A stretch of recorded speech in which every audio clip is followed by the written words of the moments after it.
Let's go, babe. Ano yan? What? What the heck are you wearing, John? Damit. Nakikita ko nga pero polo na pang tito and a denim jeans and what the heck is that? An old shoes? Parang 2 generations na yata pinagdaanan niyo ng pangit. Don't insult my rubber shoes, pinag-ipunan ko to. Tsaka Sarah, I don't see anything wrong with my clothes. Wala ko meron. You're meeting with my friends, not with your trashy buddies. Babe, you look dirty. Presentable ako tignan. I know what I'm wearing and we just have a different style. You know what? Let's go shopping. Baguhin natin lahat ng mga damit mo. You should wear shorts or those decent button-up polos. Ayoko. Komportable ako sa ganito. I feel more confident kapag ganito ako. They will laugh at you. Bakit? Kasi ganito suot ko. Parang yun lang? Eh ano naman kung tawanan nila ako? Eh ganito gusto ko suotin eh. You don't understand. Ano ba hindi ko maintindihan ha? Sige nga Sarah. Ano yung hindi ko maintindihan? Yung itsura mo, tsaka yung pananamit mo. It matters to me because you're now carrying my name. Ano na lang sasabihin ng mga bago kong friends sa akin kapag nakita nilang ganito suot mo? Magiging katatawanan ako, John. So this is about you naman pala.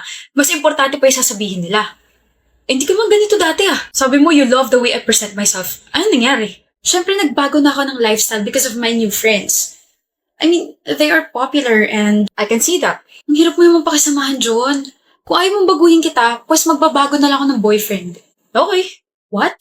Kung babaguhin mo ko dahil sa opinion ng mga kaibigan mo, maghanap ka na lang ng bagong dadalhin sa kanila. I'm just helping you. You're not helping me. Ginagawa mo akong manika just for you to look good in front of your new friends. You're kind of ruining me, Sarah. Eh di mag-break na tayo. I think mas maganda ako tignan kung wala ka kasi you're bringing my status down. Okay. John? Sarah. Kamusta ka na? 5 years na lumilipas pero ganyan ka pa rin manamit. You still look dirty. My gosh, you haven't changed a bit. Napapag-iwanan ka na yata ng panahon. Pero ako hindi ko siya iiwan. Excuse me? Hi, I'm Ayla. John's fiancé. Finally, na-meet din kita, Sarah. Oh, sorry. Kilala kita kasi nakwento ka sa akin ni John before. So? So, hindi niya kailangan ng opinion mo. Shut up. No, you shut up. Ikaw yata hindi nagbago, miss. Talim mo pa rin magsalita. Bakit? Importante pa rin ba yung sasabihin ng mga friends mo kapag nalaman nilang ganito pa rin ang style ng fiancé ko? Ng ex mo? John? Oh, don't ask for his help. Di ka niya tutulungan. Well, kapag ex na, bawal na magmakapalang muka. You know, Sarah, I'm sorry pero I'm very happy na nakapaghiwalay ka sa kanya. Kasi I get to see him every single day and appreciate John for just being himself. Kaya umalis ka na dahil ang sakit mo sa mata. Whatever. Whatever. Mga pre, di mo na ba kami papakopyahin, Gael? Ayaw mo na ba kami maging kaibigan? Sorry na. Malapit naman na matapos yung natin. Konting kopya pa. Gagraduate na kami. Mga loko. Ano ba kasi yun? Wala kaming pampautang. Manahimik ka kaya muna, Kaden. Manahimik ka kasi, Lucas. Pakaibig mo, mamaya hindi na tayo libre yan. Kulit? Ang tagal mo kasi magsalita. E di kami na nagsasalita para sa'yo. So eto na nga, nag-away kasi kami ni Cindy. O tapos, aawayin mo rin kami. Medyo malala yung away namin and baka mag-break na rin kami. Oh, baka meron kayong ano? Ano? Baka meron kayong marereto para yun hindi ako magmukhang kawawa na single agad ako. Seryoso ba? Oo. Gusto ko rin kasi ipakita sa kanya na mas nauna ako makahanap kesa sa kanya. Yun lang pali! Gusto mo ba, pre? Oo naman. Gusto mo talaga? Oo nga. Gusto mong masapak? Chill, Lucas. Eh di wag. Ikaw ba, Kaden? Meron ka ba dyan? Gusto mo? Gusto mo i-unfriend kita hindi lang sa Facebook habang buhay na rin? Ha? Grabe ka naman, pre. Ang tingin mo sa aming dalawa konsentidor. Kaibigan na rin namin si Cindy. She's really kind and inaalagaan ka nun tapos ganyan ka? Okay, fine. Magkaaway kayo yan pero do you really have to do this, pre? Magpapareto ka kaagad when you know to yourself that you can still fix your relationship? Alam namin kung gaano ka head over heels kay Cindy at ganun din siya sa'yo. Nakita pa nga namin kung paano kayo nagsimula 4 years ago. Nagkaroon din naman kayo ng malalaking away before. Alam namin na maayos nyo rin yan.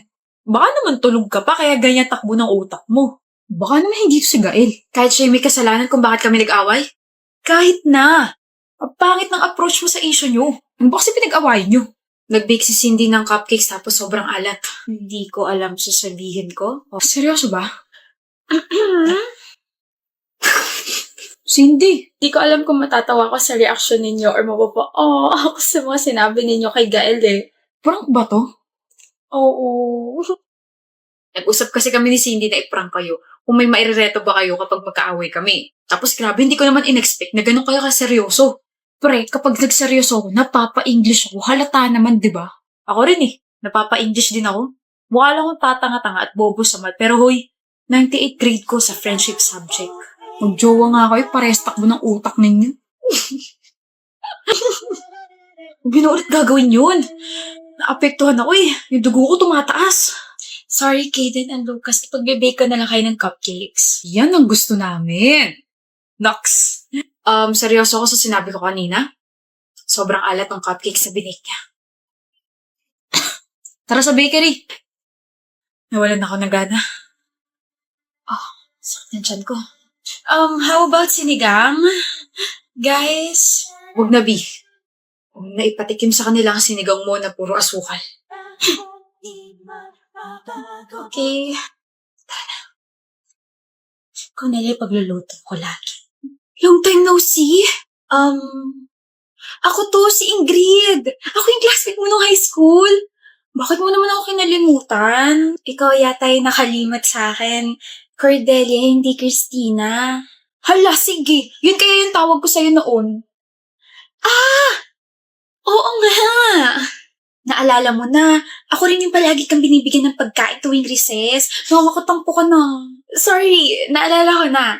Ilang years na din kasi yung lumipas, tsaka alam mo na, tumatanda na. Naku, bumawi ka sa akin, libre mo ako. Ano gusto mo? Gusto ko ng chicken, fries, burger, shake! Shake? Sige, ililibre kita mamaya. Ka-excite! Ang nga pala, kamusta ka na? Tagal na rin natin hindi nagkita, ha? Ayos lang naman, buhay pa rin, lumalaban, ganon. Grabe, ang social mo na. Parang dati sobrang dugyutin mo pa. Pero mas maayos pa nga ako sa'yo dati. Di naman. Boyfriend. May boyfriend ka na? Meron. Gwapo, mayaman, o mabait lang. All of the above. Kilig! Sana all may boyfriend kasi yung akin kakabreak ko lang sa jowa ko eh. Ikakasal ka na ba? Matagal pa. Ganun. Invite mo naman ako. Total magkaklase naman tayo nung high school eh. Ikaw, kamusta ka na? Ito, dumidiskarte lang. Talaga? Oo, hirap nga ng mga diskarte ko eh. Parte rin ba ng diskarte mo yung pagnanakaw? Ha? Dikot ng kamay ah. Palis ka? Day off mo ngayon ah. Ba't nandito ka, Ignacio? Ikaw, di mo naman day off ah. Ba't di ka naka-uniform? May lalakarin kasi ako, so ba't ka nga nandito? Yung ka-workmate ng kapatid ko, na nakawan daw sa area na yun. Na-report na ba? O raw, kahapon. Wala naman ako kahapon, di ba? Ayun, pag-uwi ng kapatid ko, kinuwento niya sa akin yung nangyari. Kaya pumunta ako rito para magtanong. Naku po, madalas talaga pag nanakaw sa area na yan. May bagong modus sila eh. Lalapitan ng mga magnanakaw mga biktima at sasabihin ka schoolmate nila yun nung high school. At kapag hindi naman naniwala, ipipilit nila na naging magkaklase sila hanggang sa humaba na yung diskusyon. Tapos ayun, hindi na namamalayan ng mga biktima na ninanakawan na sila. Minsan nga, binubutas pa yung bag nila, di kaya yung eco bag eh. Ilan sila? Sabi, 2 raw eh. Isang lalaki, isang babae. Ako na bahala din sa isa. Huwag ka na tumakbo. May 2 pang polis na malapit sa'yo. Nahuli na rin yung kasama mong lalaki. Boyfriend mo raw yun? Akala ko break na kayo. Wala siyang queen. Garcia, dali mo na yan sa presinto. Sandali! Hanip, Cordelia, ang galing mo magpanggap ha. Tayo na yung lalaki kasi nakatunog kaya naghabulan pa kami. Crush mo na naman ako, Fantabella. Oo. Huy, magtigil ka nga. Nagtatanong ka, di ba? Nagsasabi lang ako ng totoo. Palmo, tara na nga. Nasaan na yun? Yung Aria? Nasaan na yung kabit mo, Cleon? Wala akong kabit. Meron. Nakita ko. Wala nga. Meron. Desisyon ako.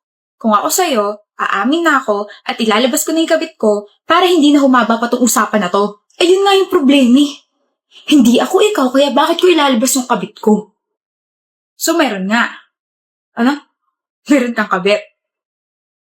Wala. Wala. Wala. Wala. Walang yakang! Ay! Ano ba? Nasasaktan ako. Masasaktan talaga kung iilag ka. Ano yan? Aria? Sa labas na tayo mag-usap, please. Tumabi ka. Extension? Oh, please! Nakakailang takes na tayo tapos hindi pa rin maayos yung pagkakakabit niyo na extension. You are all useless. Pasensya na po, Miss Adina. Hindi yata po nakabit ng maayos. Ano hindi yata? Stupida. Hindi talaga maayos yung pagkakakabit. Calm down, Adina.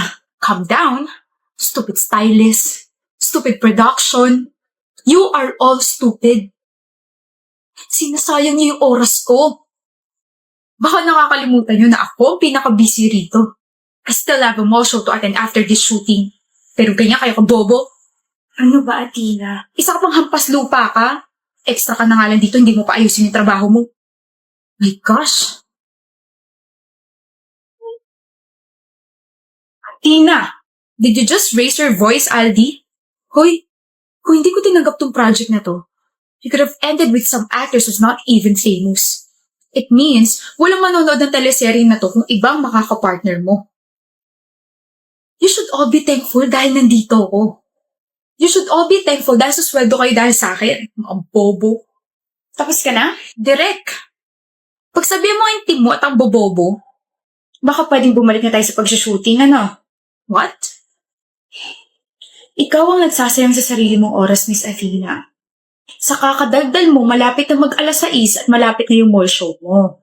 Now we have to extend our shooting because of your shitty rants. Sana hinayaan mo na lang yung stylist na gawin yung trabaho nila. Nga pala, you're really not a good actress. If I could rate you, it would be 4 out of 10. Because you will forever be a shitty actress. Pero salamat sa pagtanggap ng role, Athena, ha? At least nalaman ko na totoo pala ang rumors na si Athena na napakasikat na actress ay masama ang ugali, maitim ang budhi, at masama ang timpla ng mukha.